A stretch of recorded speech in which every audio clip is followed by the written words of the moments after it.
Welcome to the Andy Staples Show. Ari's back. Hi, You're Ari. Back. I didn't go anywhere. I'm home. That's true. I'm home from Indy. I was off in Combine land. I was watching people run 40s and vertical jump and broad jump and do interviews where they might be slightly divorced from reality, but we'll get to that in a little bit. Ari, I've got some news, and I was watching the quarterbacks throw all day Saturday at Lucas Oil Stadium. I am coming to grips with Anthony Richardson as a top 10 pick. Because, one, I don't know that there's any avoiding it at this point. But two, I'm starting to think about it, and maybe I'm just hanging around Dane Brugler and the Draftniks too much. But I'm like, well, he is only 20. Okay, yeah, because that was the big thing I was thinking, like, are you coming around to the idea that that's going to happen? Or are you coming around to liking the pick are two different things. Like, because I think that it's obviously going to happen now. It's going to happen, but I think it's that I understand why. I think the understanding of why is what's making me more comfortable with it. Like, you can't, as an NFL person, look at what you saw on Saturday, that a 244-pound human being running a 4.43 second 40, vertical jumping 40.5 inches, and then throwing like that. You can't look at that as an NFL person and go, well, I guess we'll just let him hope he slips to the second round and get him there. It's not going to happen. The thing that I find amusing about this, Andy, is we knew this was going to happen last week. We knew it was going to happen 2 months ago. We knew that he was going to have a great combine. Anthony Richardson having a good combine is we knew he was going to have a good 40 in vertical jump and all that. The throwing part was still somewhat. So he was accurate. So the way it worked, there were two groups of quarterbacks. Will Levis was the kind of headliner of the first group and clearly had a much stronger arm than everybody in the first group, but nobody in the first group looked just off the charts great. I thought Jake Haener looked good. There were a couple guys in that group that looked okay. But then the second group had CJ Stroud and Anthony Richardson in it. And most of the throws they did, most of the routes that they threw, Richardson went first and Stroud went next. And it was interesting watching the two of them, side by side, because there's no doubt that CJ Stroud is accurate. He completed 70% of his passes as Ohio State starter over 2 seasons. He is clearly an accurate quarterback. So the fact that Richardson didn't look appreciably less accurate in that situation was helpful for him. Now, it still doesn't change the film. The film says what it says. And CJ Stroud's film says what it says, which is that he's a really accurate quarterback when the game's happening. But I think it helped Richardson to be able to see, have the coaches be able to see him side by side with CJ Stroud, who everyone knows is an accurate quarterback. I saw this stat on the internet today, actually. When you brought up Will Levis's name, it reminded me of it, and it made me laugh. I guess they're measuring how fast you throw the football now, like miles per hour, right? Yes, they did. And they had a radar gun out there.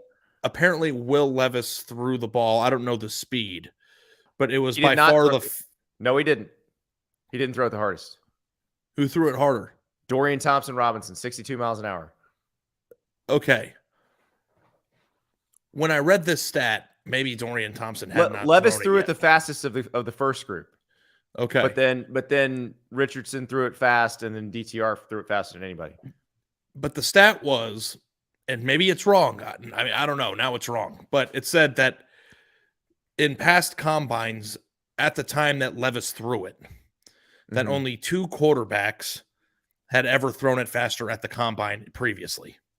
So if multiple people threw it faster than him after he went, then 3 people basically broke the record. Yeah, I don't know that Richardson threw it faster than him. I think Richardson and Levis were pretty similar. But DTR definitely threw it the hardest because they made a big deal out of it when it happened. Okay. The 2 people that were on that list when I read the stat were Josh Allen. Mm-hmm. So when you see that, you're like, oh, boy. Yeah. The other one was Baker Mayfield. So when I saw that, I was like, what does this stat tell you? It tells you that he could either be one of the best quarterbacks of all time or play for 6 teams in his first 4 years. Or it's like there's no insight whatsoever in any of this stuff. And like, I don't know if it's just my jaded view of it, but it's like there are so many things and so many stats that happen at this thing that get you excited and get people thinking. And the fact of the matter is, I don't think anybody knows anything about anyone. Like, you just do the best that you can. And the reason why Anthony Richardson is moving up, it's my theory, is because we don't know anything about anyone ever. You have to go and take the person with the best physical skill set. Well, and that would be Anthony Richardson, and you hope for the best. Taking a quarterback is a crapshoot no matter what. Like, Sam Darnold was a great quarterback in college. Josh Rosen was a good quarterback in college. And neither of them were, like, Rosen is done. Darnold is still in the league, but I don't know that he's ever going to be a franchise quarterback. But, like, it's funny because, like, Eagles fans hated the Jalen Hurts pick when they took him, right? Right. I think that Bills fans weren't too fond of the Josh Allen pick at the time, were they? Some were, some weren't. I mean, the ones who were basically saying, "Hey, look at the traits. Yeah, he might develop it." And everybody hated everybody hated the Daniel Jones pick. Yes, and now the man is like getting $40 million a year now. Like, I think he's really good. I don't know. It might not be by the Giants. Like, that's but he's going to get paid because he is almost, when you watch him playing well, he looks like Josh Allen light to me. Not nearly as good, but he does similar things on the field. He's a very good athlete too. That's a very good athlete. So it's just, to me, the question is and remains, you go to the combine, you're around the draft people, you watch the 40s, you compare them to their peers, all the things that you did.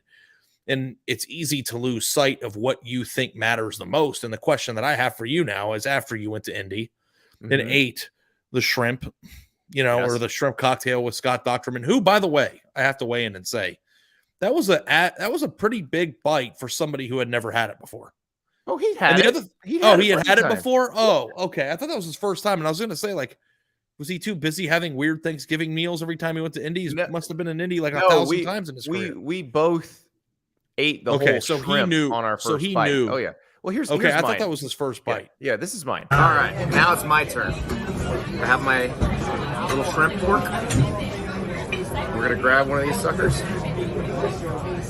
The tails are already off because they want you to. The first time I ever came to Indianapolis, I had one of the worst colds I've ever had in my life. The only time I could breathe was eating this shrimp cocktail. That is how good this is. But that first time you smell it, it's an assault on the senses. It's like a smelling salt. It's that initial whoosh, and then it comes flying through your nostrils. Whoa! It's more tingly than hot. The good news is I have this bacon to wash it down. That's the thing of beauty right there. So, Andy, why don't people eat horseradish when they're sick? I don't know, but don't you think they should have that at like pharmacies? Because I thought that, like, you're like, the only time I could breathe is during this terrible cold is when I came here. It's like, well, you should have just got a bunch to go so you could breathe all the time, because it is delicious. It is true, and you can buy it in bottles in Indiana. They have it in the grocery store. Before we get back to that, though, I was going to ask you, after the time you spent in Indy, being around these people and in that world, in that big stadium and the dome, what is more important to you? What you saw with your eyes the last week, or what you saw on film and sometimes with your eyes the last 2 years? Still what I saw the last 2 years. Like, it's still, if you're asking me which quarterback do I take, it still would probably be Bryce Young first. And I understand what's your order now. He's an outlier. I still probably think it's Young, Stroud, Richardson, but like, I get the whole Richardson thing. Like, I get why. And you can make the argument that somebody else designing an offense around him, maybe that works. Or he's just young. This was his first year as a starter. Like, I can give you chapter verse of all the different reasons why there's a chance he can move. Well, what was his problem in college? Was he erratic? Was he like Joe Milton but less? Erratic, inconsistent mechanics, and then decision making. The missing reads at times. So his stats, if you look, similar to Allen his last year at Wyoming. The one guy I saw that I went through the last 10 drafts to see if anybody else was a similar completion percentage. Christian Hackenberg, actually, and Trace McSorley, very similar last seasons at Penn State. But and obviously those are two very different quarterbacks. But yeah, I don't know. I understand though. I understand now if you're an NFL general manager and you need a franchise quarterback, you can't risk letting him drop. Which, I criticized the Daniel Jones pick a lot too. And now looking back on it, I didn't go to that combine, but I understand that one better too now, because Daniel Jones also didn't really drag Duke to having a dynamic offense, although it was better than Duke's offense usually is. But when you look at him play and you see all of the tools, you understand why the Giants took him where they took him. Yeah, the 2019 draft was when Daniel Jones went, right? So people were criticizing it because he was taken over Josh Allen, right? Like he got picked before Josh Allen and Dwayne Haskins, who I think were rated higher going into the combine. And I guess it's really tough to swallow now if you're a Giants fan, because Josh Allen, in my opinion, I don't know, Mahomes is Mahomes, but is at least in the discussion for the most. Or he's one of the best quarterbacks. Yeah, he's one of the best 3 or 4 quarterbacks. So I don't know if the Daniel Jones pick was laughed at because of Daniel Jones. I think it was laughed at because of who he was chosen over at the time. And I think that could happen again this year. But the thing too is, like, Bryce Young measured 5'10.5", I think, or was it 5'11" ish? 204. That was the key number for Bryce Young. He got over 200. So his size was a success then. Yes, it makes him less of an outlier now because he's closer to. But what's scarier to you? Like, to me, does the size scare you? The size scares you because what happens if he's not durable? Now, the reason I don't worry about that as much as I watched him play in the SEC for 2 years. He missed one game with a sprained shoulder. And, there are quarterbacks who, larger quarterbacks who've missed games because they got hurt. So has Kyler been pretty good about his health until in the this NFL? year? This year he missed a ton of time. Yeah. Yeah, that's the only thing that scares me. But it's just like, if you go and you look at the actual picks, there is some concern. I think you can nag all 3 of the top guys, right? You can. I mean, you can. There's not like next year when Caleb Williams is there, I'm not sure there's going to be much you can say. Yeah, like Caleb could even be like, I'm not going to the combine, and it'd be okay. Like Trevor Lawrence didn't throw at the combine. He didn't need to. But it's like, which evil is the worst evil? Erratic player in college, undersized, or lost basically every big game he played in. Like that. Like, to me, it's like, I don't know who I would take because then you can get into Jalen Hurts, but Jalen Hurts won a ton of games, did complete a high percentage, even though his throwing mechanics were not great in college. He had the other things down, and then people were still mad that they picked him in the second round. But if I took the names out of the equation and I just asked you, GM in 2035, random person, excellent player, Heisman Trophy winner, undersized, incredible athlete, has onions, made great plays, incredible, but is 5'10.5", 200 and whatever pounds, or big, perfect athletic specimen that you would want in an NFL quarterback, fast, agile, can jump out of a building, played erratic in college, but might be able to get coached out with mechanical help, or really good athlete, best, most accurate arm in the draft, but lost every game that he played in that was important for his team for the most part. Who, like, just blind resume test, who is the guy? Probably the version of Bryce Young you mentioned. Yeah. So I think sometimes too, it's just people fall in love with their guy, and it happens at other positions. It's just, quarterback is obviously the make or break for you, because I don't feel like you can do anything in the NFL if you don't have your quarterback. But it's like, don't overthink this year. I think that Bryce should be the first quarterback taken. And if the Bears don't trade the pick, I think he will be. I think the Texans are going to take him at 2.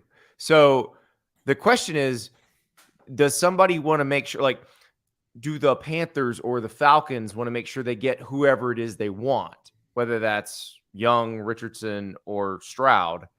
and trade up to trade with the Bears to go up. Yeah. Because otherwise you're conceding. I'm assuming Bryce Young, because it sounds like that's who the Texans want. You're conceding him to the Texans. I think that the 2021 draft was incredibly confusing. I personally would have taken Justin Fields second after Trevor Lawrence in that draft. Mm-hmm.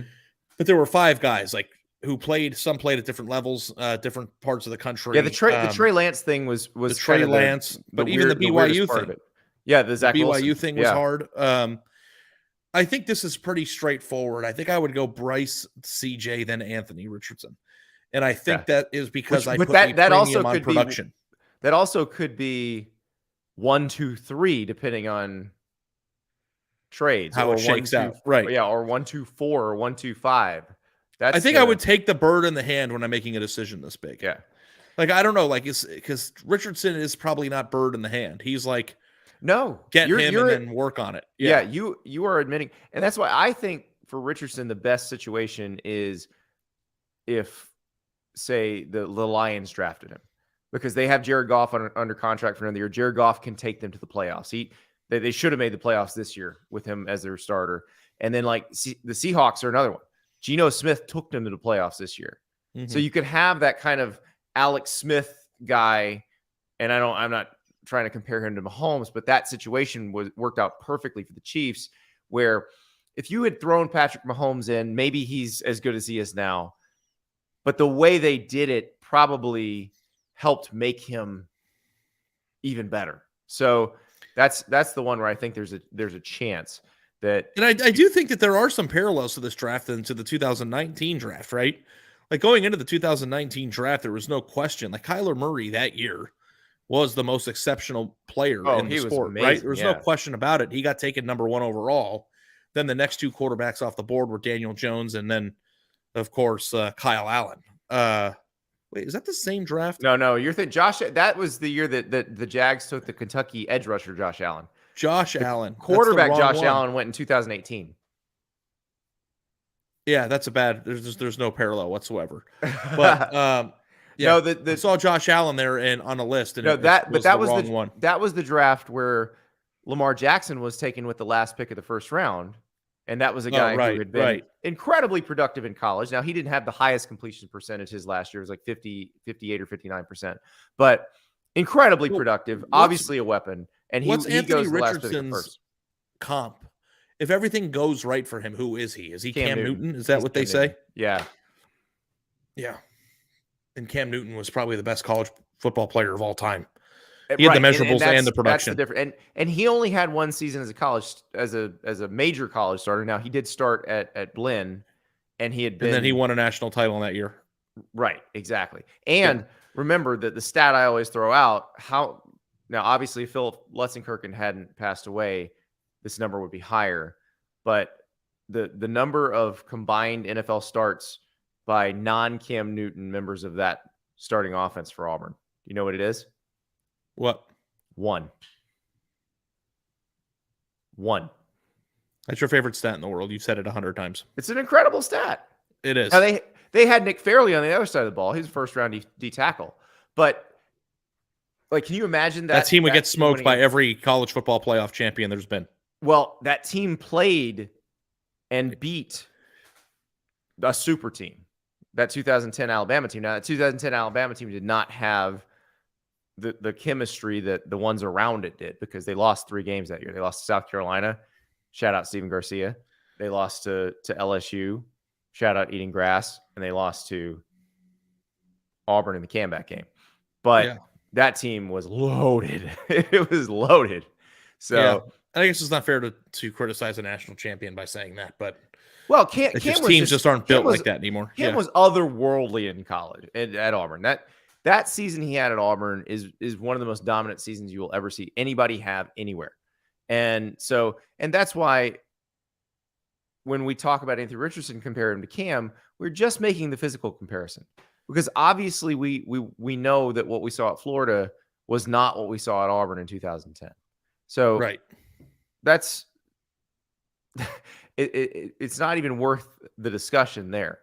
The question is, can someone in the NFL bring out more from Anthony Richardson than his coaching staff at Florida did, which, by the way, this is a college football podcast. That will become a very interesting college football discussion if someone does. Yeah. Because that calls into question what was going on at Florida. Because remember, Dan Mullen didn't want to start him over Emory Jones. And a lot of the things you saw in 2022 when Richardson was the starter for Billy Napier were the things that Dan Mullen was hinting at when he got asked why he wasn't starting him. And then, but if some NFL coach brings out the best in him, Napier and Mullen are going to get dragged over that. Right. So we don't know. We do not know what's going to happen.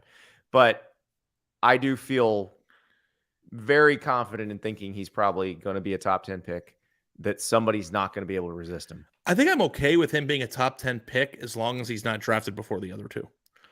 Like, I think there's like a world for both of them, right? I just think a team that drafts him with a plan is doing it right. And a team that drafts him and thinks, okay, he ran a great 40, he had a great vertical jump, we're going to throw him into the starting lineup. Yeah. I think you're doing all of you, him and you, a disservice at that point. And I wonder, if you are drafting him to be the savior of your franchise in year one, then you're doing it wrong.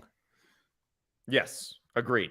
So, and that leads you to believe that maybe he won't go 1, because you've got to trade really significant assets to the Bears to get up to 1. You're gonna be trading, swapping your first rounder this year, probably trading your first rounder next year. Those are all things that if you're doing this for the future, then you're also mortgaging your future on that. So I think if like where the Lions are, I think the Lions are 6. Like, I think that's where we're probably talking, and Young and Stroud are probably gone by then. Yeah, I think that makes rational sense. Now, where are we with Levis? I think people are going to have the same conversation with themselves about Levis that they're having about Richardson. I think Richardson is the more plus athlete with the bigger arm, but I think they're going to say the same stuff about Levis because he's got an arm that is really good. He's a very good athlete. And now the thing that Levis has that these other ones don't necessarily have is he ran an offense that is very much in vogue in the NFL. And so you probably feel like he can, if it's one of the teams that runs the McVay or one of the Shanahan tree offenses, that he can come in and operate it very quickly. Yeah. It's fun.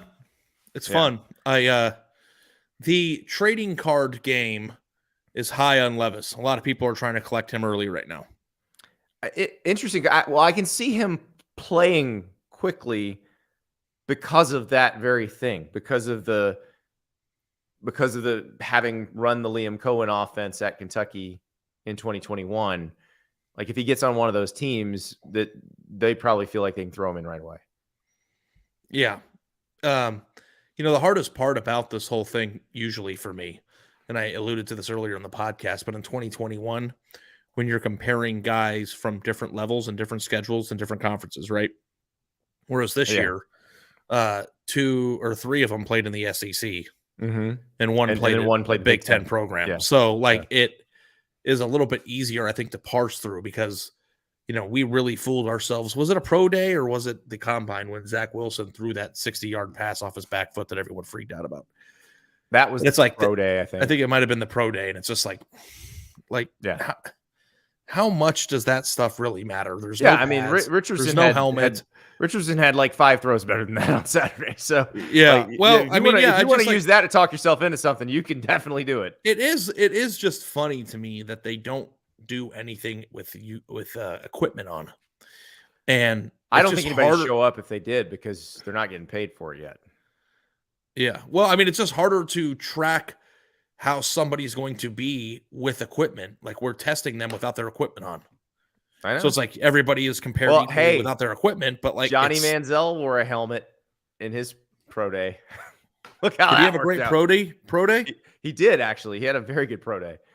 Good for him. Yeah, that's great. Even more reason why we should buy into them.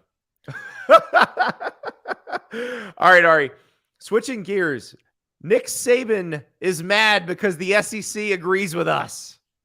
How's that for a headline? I don't think that's the thing couched, that is interesting to me about that. Why don't you go and tell people what he's mad about? So Ross Dellenger from Sports Illustrated interviewed Nick Saban last week, and Nick Saban was not pleased because it sounds like he revealed who the SEC is going to give Alabama as his 3 fixed, or he's just trying to get out ahead of it and head it off or try to influence the process, because obviously the SEC hasn't announced they're going to 9 conference games yet.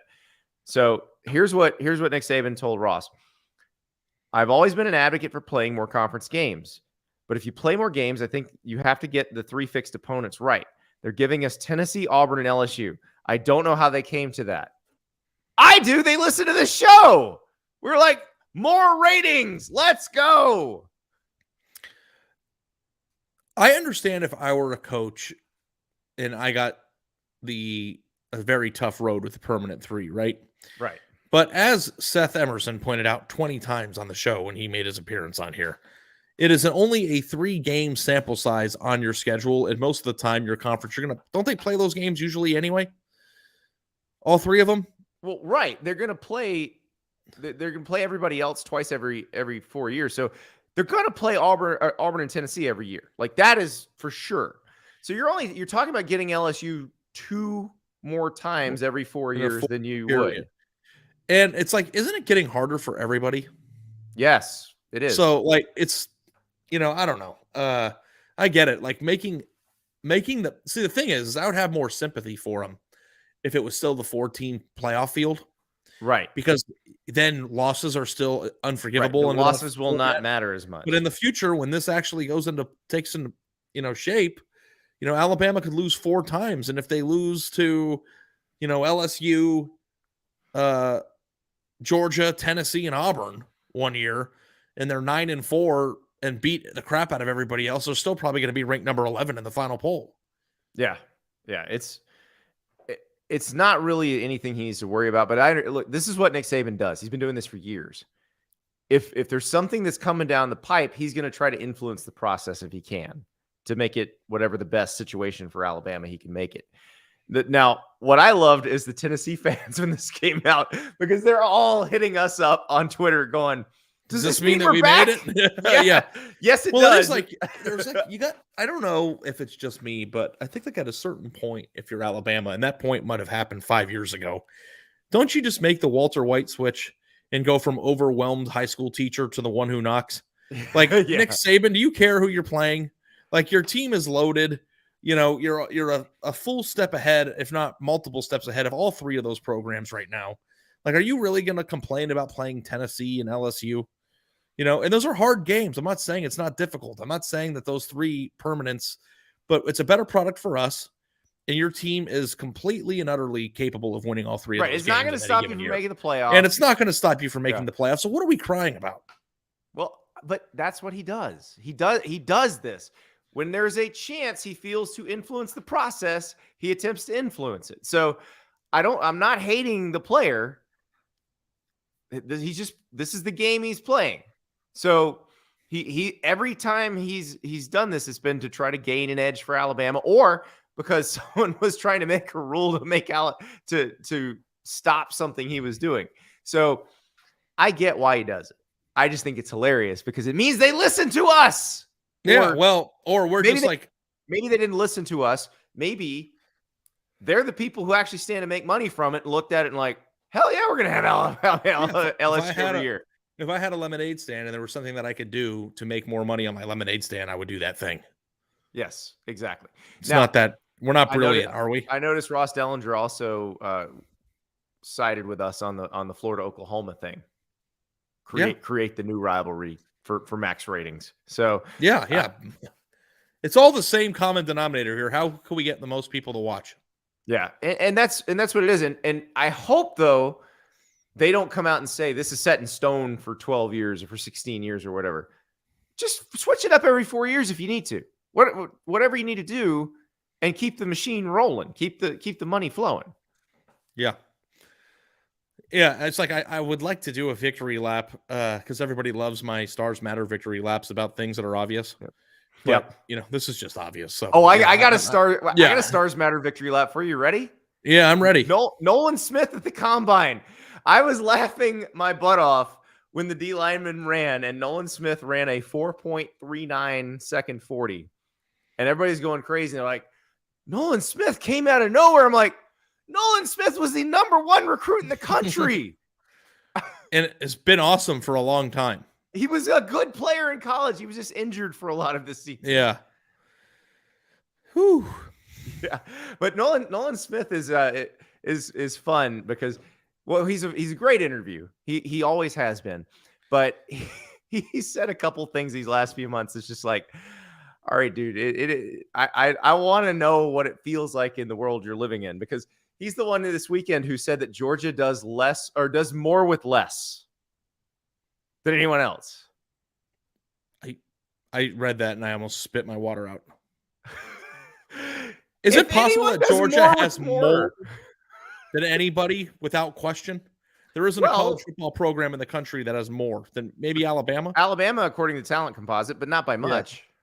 So, but if you put everything into more, fan support, recruiting budget, talent, coaches, facilities, fan buy-in, like there is no program in college football that has more of all of it. Advantageous recruiting footprint.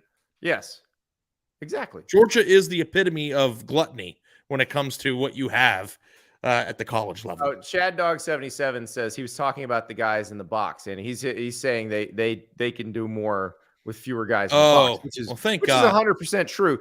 But sorry, Chad, it's because they have more. He also said that people thought Georgia would go 7-5 this year. I think he was talking about a defensive formation, which would have been illegal. Exactly. Derek Dooley likes the 7-6, but you know. You know what? I was just like, occurred to me when you did the Stars Matter thing. I wonder if there are people who don't think stars matter that much, or don't think that the recruiting services are accurate, but also very much buy into raw numbers and data from the combine. Ooh, that's a good question, because those people shouldn't exist. Yeah, because it's like all these I'm going to an Under Armour camp in Dallas this weekend. Like, isn't all that is a combine for colleges? That's essentially what it is, yeah. And I did laugh. Somebody made, I can't remember which player it was that was blowing up the combine this weekend, but somebody definitely made a spark rating joke. Yeah. And that's how you know how much of a college football degenerate you are. Like if you know what a spark rating is. If you know what a spark rating is, then I don't know how they calculate it. Deep down the rabbit hole. There's a lot of remember when they made the ball that you had to throw to get the spark rating, and so the players all had to buy the ball? Yeah.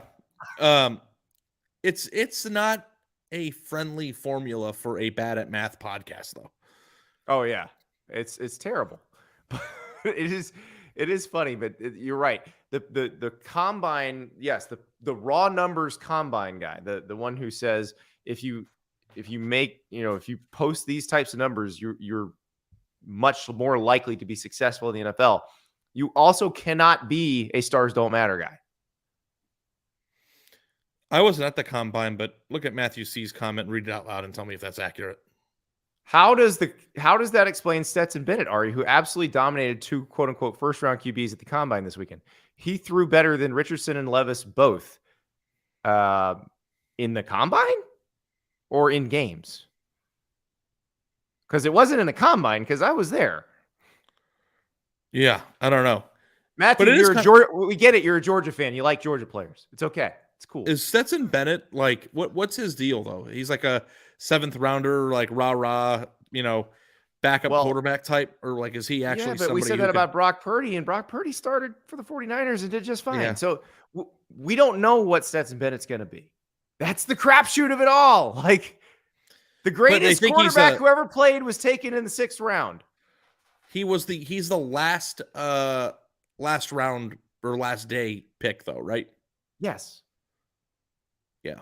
But that doesn't mean he won't become a starting quarterback in the NFL, as Brock Purdy proved. By the way, another interesting fact. I also don't think Brock Purdy's a starting quarterback in the NFL. But I think he will be next year. I think you do. He will. I will bet you anything he's not the starting quarterback week 1 for them. Only if it's because he's injured. If he's healthy, he's a starting quarterback. Let's come We'll up figure with out stakes, pal. We'll figure out the stakes of the bet. Yeah, no way. No shot. So fun fact, by the way, the same group that is prepping Anthony Richardson for the draft was the group that prepped Brock Purdy for the draft. All right. I'm ready to take him number one.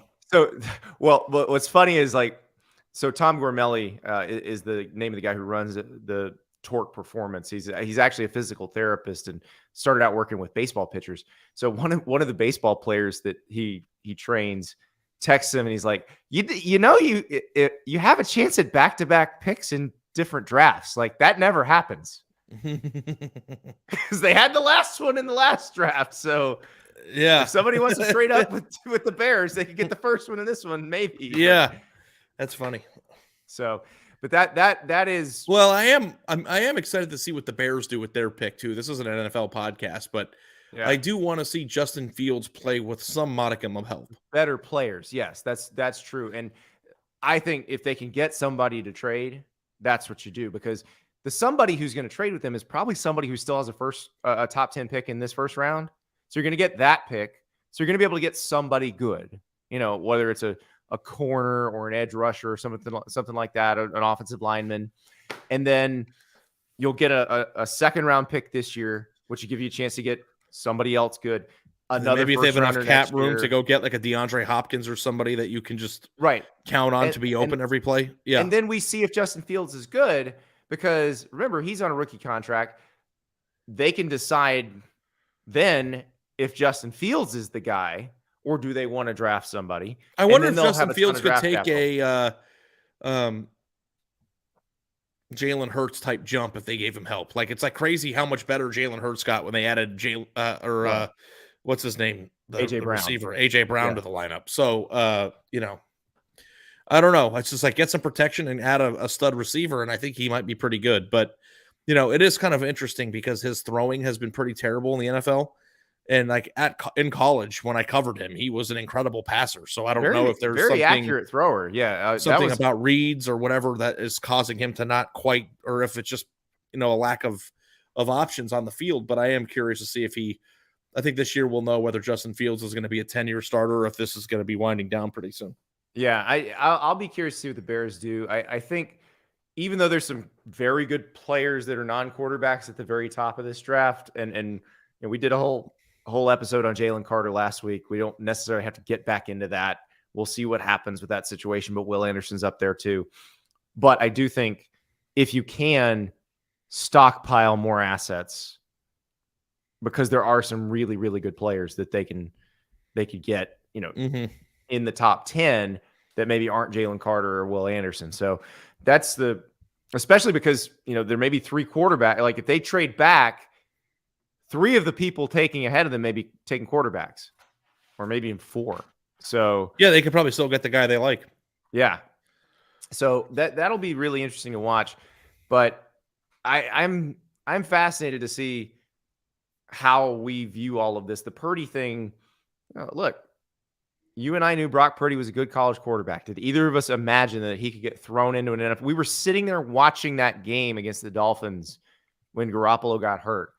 And we're like, oh, it's Brock Purdy. Neither of us thought, oh, this guy's gonna lead them the rest of the way and get to the conference championship. Oh, in Vegas, yeah. I was like, yeah, Purdy's in. Well, I think like it's still something. The one thing I wish is that he would not have gotten hurt. Obviously, I know it would have been nice to see him play 4 quarters in the NFC Championship game. And it's like that story could have continued. I mean, I don't know. They got blown out pretty good, but they got blown out because they couldn't get a first down. Yeah, that's going to be our bet. As long as he's healthy from the elbow, I think he's going to start. And so we'll have to figure out what what injury stuff might scuttle that bet, but we got plenty of time. But that's a good bet to have. And the folks in the chat, you got months to figure out what the stakes are going to be. And I mean, could one of us call Kyle Shanahan and influence that? Is that possible? I think that we should do some coleslaw induced punishment for you. Oh, now we get into it. Let's do this. Let's do this. All right. So if you saw my Twitter feed on Sunday, it's probably just because I was bored while traveling home from Indianapolis and stuck in airports and Ubers and whatnot. You were very passionate about this topic. I'll give you that. I'm very passionate about it. Yes. None of that was faked. But it's just amazing to me how many people don't understand what's going on with the coleslaw. Like the beginning of this discussion was about a chicken finger place. You know, whatever your chicken finger place of choice is, whether it's Raising Cane's, Zaxby's, Guthrie's, the OG, whatever it is, you're a dope if you eat the coleslaw. They will give you double fries or double Texas toast instead of coleslaw. So instead of something that tastes like a combination of failure and despair, you can get more French fries or more Texas toast. How does anybody go, give me the slaw? I didn't know that they had coleslaw at Raising Cane's. I guess they all do, have coleslaw. That's every one of them has the same formula. Okay, yeah, you just have to order a bigger box to get it. But yeah, no, I think it's the throwaway side at places like that. I think it's the throwaway side at every place. It's kind of the thing that I eat when my meal is done and I'm still hungry or I want more, and I hope that it's satisfying, and then it never is, and I wish that this sucks. That's why I wasn't eating it in the first place. See, I don't think it tastes bad. Oh, I just don't find it satisfying. I like mayonnaise, so it doesn't bother me. I am agnostic about vinegar slaw, but mayonnaise-based slaw, no. I just kind of think it's there. Like I don't know.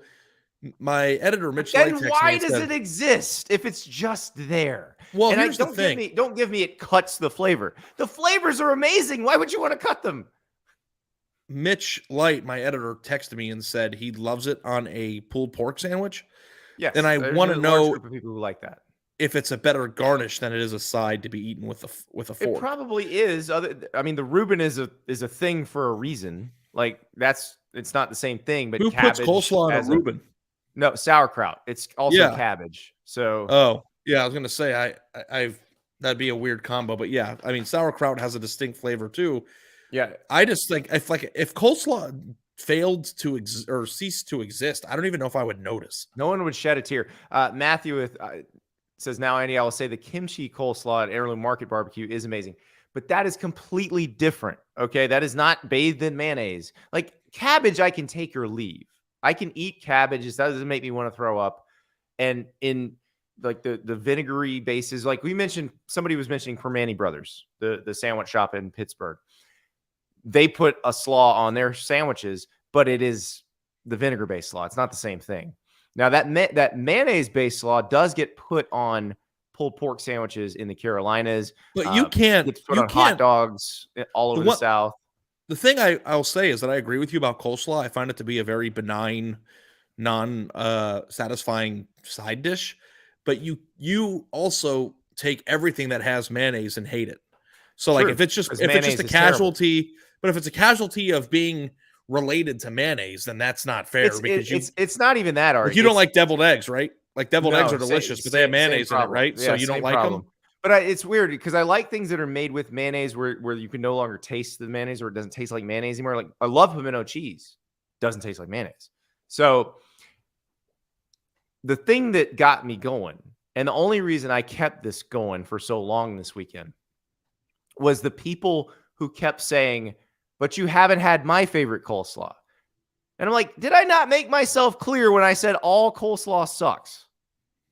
Like, you can't tell me, well, it's just because you haven't had this. Like, there's no food that people actually like where they're like, well, if you just had the good one. No. Like, I never have to tell anybody, well, if you have Gus's fried chicken, then you'll like fried chicken. No, fried chicken's amazing. Now, here's the thing. I agree with that. It's also people not understanding that there are hot button foods. So mayo is a hot button food. Anything mayo based, hot button food. Like I love black olives on pizza, but I understand that you either love black olives or you hate black olives. There's very little middle ground there. So I'm never going to be like, well, you haven't had Domino's black olives. Come back and tell me after you do. Like, no, you hate them. I get that. And that's fine. Yeah. Yeah, I think I buy that. It's like, don't convince me that something that you hate is actually good because you didn't have the other type. Well, it's like you don't like that thing. It's like there's no mayonnaise on the face of the earth that you could eat and be like, oh, actually, I like mayonnaise now. Right. You just don't like it. Yeah. Yes. And my favorite is the people who are like, stop gatekeeping food, Andy. I'm like, no. This is Twitter. I'm telling you I hate something and think it sucks. You are welcome to tell me you love it. That's not going to change my mind. I will continue to believe it sucks. To eat it. Yeah. Yeah. I actually just feel like it's just there to me. Like I will eat it if it's on my plate at the end. I guess I should probably work on that. But I never particularly enjoy it, seek it out, or care if it comes on my that's the plate. part that, because this initiated with a discussion of the chicken finger places, and the chicken finger box is kind of everybody knows what that is. It's you got your chicken fingers, you got your fries, you got your Texas toast, and you got your coleslaw. And to me, like the idea of a human being given the option of more fries or more Texas toast and being like, no, I'm going to keep that stuff that makes me want to throw up. Why on earth? Like, I don't trust any of your decision making at that point. Yeah. Yeah. Texas toast. I think I go Texas toast before the fries. I think because they're crinkle fries. Yeah, I mean, most of the chicken finger places serve crinkle cut fries, which is the most moronic decision. Like, if you already got the chicken finger down, like Cane's is a great chicken finger. Yeah, there's a place here called Lane's in Dallas that's really good. I think they're in College Station too. You got Abner's in Mississippi. What are we doing with the crinkle cut? Fusackley's in Mobile. I'll take a piece of buttered Texas toast over any crinkle cut fry on the face of the earth. And if you say, and like, you know what, crinkle cut fries are fine. Like, I'll eat them. It's just like, when you can make another type, though, why would you pick them? Exactly. I don't understand. They are good right out of the fryer. Like, if you get them fresh, I mean, that's the first thing. All fries are good. I've never had a French fry and gone, ugh. Like, they're all good. It's just you could make the experience of eating your restaurant perfect. What if they did steak fries? Would any that type of greasy? fries? I'm trying to figure out how the texture. I don't know because most of those places you're buying it through the drive-through, eating it either driving home or when you get home. So I don't think steak fries would hold up. So, but crinkle fries don't really hold up either in that situation. I just like to think, like, if you just did a really good chicken finger place on top of a bunch of McDonald's French fries out of the fryer, like how much better that meal would be. I think that would work. I also think that. What about? Hold on, Ari. Ready? We might just need to quit this and open one of these. Just take all of our life savings, pile in. You ready? Mm-hmm. Chicken finger place, Checkers fries. Done. No slaw. And Checkers fries and Popeyes fries are very similar. So yes, Popeyes is probably the closest, but you made fun of me for Long ordering John tenders Silver at. Yeah, because the fried chicken at Popeyes is amazing. I know, but it's not a tender. That almost exists because Popeyes does that. True. I guess you could get a tender basket at Popeyes, and you also get with their seasoned fries. Yeah, yeah, and biscuits. Yeah, ooh, that's true. So, but yes, that would do it. Long John Silver's also has those same fries, if they still exist. that's what you can tell when I haven't had as much fast food as I used to. That certain places I'm not even sure they're around anymore. I don't recall Long John Silver's French fries. They're very similar to the Popeyes ones. They're seasoned? Checkers are different. Like the Checkers seasoned fries are different than the Popeyes ones. I don't think that Long John Silver's fries are checkered. I mean, are seasoned. They're not. I think they're just regular. They're shoestring fries. They taste like the oil that they fry the fish in, and it's really good. So when this diet's over, we should go just do a reunion tour at Long John's. You know, you get me and you and chicken planks and fries for $4. You know, half chicken planks. I'm a big fish guy, so I'll get the fish planks. You know, got some hush puppies. Make it rain in that place. That's right. And it's probably like $17 for the entire menu. So Chad in the chat lets us know his sister for her wedding tasted the rubber chicken during the pre-wedding process, said screw it, and they had the favorite barbecue joint of the family cater it with pulled pork and fried chicken. That I bet you is how you get married. Blindly, I will bet on that marriage. I would listen. No shot anything sounds goes wrong amazing. there. Yeah, she's the perfect woman. She's a great decision maker. Like, yeah, and she like knows how to make people happy. Like, because I'm sure there's some pressure there. Like when you're looking at venues and they're like, well, here are the food options. Give them a taste. And she tastes it and she's like, this is crap. She just said, screw it, we'll do it live. I love it. I love it. Yeah. Too bad she's taken. So sorry, guys. Sorry. Yeah. Oh, Matthew asked me here, and I wanted to. He said, speaking of Domino's, what do you think of their loaded tots? People are either very underwhelmed by them or love them. Not a lot of in between. I've never once ordered anything from Domino's and not gotten cheesy bread, so I've never had them. I have not. They're new, right? Yeah. I thought about it. We had a bunch of kids over at the house, and we ordered some Domino's, but I did not get any of that. I actually just got more cheesy bread. Yeah. It's like if they already have the perfect appetizer, why would you screw around with that? Yeah. I guess if they do that $5.99 deal where you can pick a bunch of stuff, you can try it. But something tells me that I'd take one of those tater tots and go, okay, I'm not going to waste any more room on this. Give me another slice of that cheesy bread while I scratch the side of my neck, you know? Ari, how much money can we make if we do the Popeyes fries with the chicken finger box? Well, I do think I really like chicken fingers. I do. I rarely eat them because when I eat them, it screws up my whole day. Like it's the one meal, and that's probably the reason why I haven't gone to Long John Silver's in a long time. If you eat that much fried stuff in one sitting, oh yeah, you're cashed, and it makes me feel. But we're not bad. in college anymore. Like those things are built for college students who've been out drinking. Yeah, that's what they're for. Also, 9-year-olds, like they're perfect for 9-year-olds. So here's my Cane's hot take, Andy. Okay, they have a chicken sandwich on there, right? Yes. A chicken finger sandwich. Right. The fact that it's not made on the Texas toast is a flat out embarrassment to the entire restaurant. What are you doing? Like, what are we doing? Like, I've never ordered the sandwich. But I don't want some dried out poppy seed bun when they've got the best bread on the face of the earth there. Yeah, there was a barbecue place I used to go to that did the pulled pork sandwich, and for an extra $1, they put it on Texas toast. And I mean, this is the easiest $1 you'll ever spend in your life. What are we talking about here? Don't even tell me what the upcharge is. Just make it. Yeah. So, all right, let's game this out though. We're opening our chicken finger restaurant. We're gonna have we're stealing the Popeyes fries recipe. So it can be called ass fingers. That's right.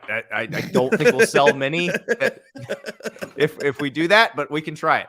So we've solved the crinkle fry dilemma by eliminating them and getting a better fry. Do we just put a half portion of fries more and another piece of Texas toast in the box to eliminate the slaw? Or do we put something else that is... Imagine removing the slaw and putting one of those ice cream scoopers of mac and cheese in there instead. Okay, so you say that. I don't think that's the way you go. Because what about mashed potatoes? Nope. Well, listen, again, you're on the same track. They're mostly the same color, all super heavy. The idea is to cut the flavor. That's the idea of the slaw. I don't know what that means. Here it is. I don't even know what that statement means. Well, it's the acidity to cut the savory flavor. Here's the thing that I would go with, because this is what I would do at a barbecue restaurant. Collard greens. Just a cup of collard greens. But I'll tell you, if I went to Cane's and they serve collard greens instead. Matthew C. Brunswick stew. Done. It's a $1 million idea. Yes. It's like if they put collard greens in the thing, I would treat it just like coleslaw. I'd be like, I'll eat it at the end, but I'm probably not going to finish it, and I'm going to wish I had more stuff. Green beans done right, which means cooked with meat. But that I could do green beans too. Some people do want a veggie. I get that, but it needs to be a good veggie. And we're talking about a fast food drunken chicken finger place. I know. Well, okay, so then we just don't have the veggie, and we just do half portion more of fries and another slice of Texas toast. I think. And we advertise that we are saving the planet by not producing so many plastic cups of slaw that would just get thrown away uneaten. I think the thing that people don't realize is how important sides are. I think having a chicken finger place that has an elite chicken finger with your option of 5 sides, or a combination of the sides that you want, which would be gravy and. I think you're making life a little too hard for the employees that we're not going to have that much money to pay for. So, Well, it's just a scooper. You scoop it. You scoop a macaroni, a scoop of. Have you ever dipped a chicken finger in a mashed potatoes and gravy? Oh, that is something. That's delicious. You have Texas toast. You have a biscuit. You have macaroni and cheese. You got to make gravy, and you got to make mac and cheese every morning or throughout the day. Yeah. We're not pulling that. Cookout has everything. That's true. Cookout does manage to do it. Figure it out, okay? But Yeah. I'm saying if you had the best chicken fingers and really good fries, and then you also had an option of biscuit, Texas toast, macaroni and cheese, and mashed potatoes and gravy, I think that would be the perfect place for me. Everybody, we can call it No Greens. We'll see you at the grand opening of No Greens Ass Fingers. 6 months from now, we're not going to do any podcasts or write any stories. I would open a restaurant with you. I really would. I was talking to my wife. We would go so broke. I went to Vegas with my wife this weekend. We got tickets to Sebastian Maniscalco. She got him to me as a gift. Love that guy's comedy. But we were talking like about side hustles because I saw in Vegas they have these big vending machines that are just pharmacies where they just charge people $17 for like Tums or whatever you need. Smart. I was like, how much money does it cost? And like, how hard would it be to get permits to just have a vending machine where you upcharge people for Tylenol? And it's like, people make money in the dumbest possible ways. It's like, why can't we? No, like, we're dumb figure out too. a way. We can make money. Yeah, we're dumb too. It's like the richest people I know here, like opened up like a lumber company that sells like toilet stoppers. And like, they're like in, I don't know. Like, I don't think that you have to be brilliant to get rich. You just have to have the chance to take the chance. Well, we've already come up with the $1 million idea. It's No a chicken Greens finger ass restaurant fingers all the way. Yeah, a chicken finger restaurant with no coleslaw and good fries. Done. Over. Hi, welcome to No Greens Ass Fingers. May I take your order? And the drive-through, the clown's mouth of the drive-through is just you with your mouth open. And people scream into it. Yeah. Yeah, well, we'll refine it, but we'll get there. By Test this way, run at the bowl game. There's still people really mad that they think we said that Stetson Bennett didn't have as strong of an arm and Stetson had the same miles per hour as Will Levis. They missed the whole part where we're like, who cares about the miles per hour thing? Yeah. Dorian Thompson-Robinson threw the hardest. Who cares? See you next week. Yeah, we'll talk to you tomorrow.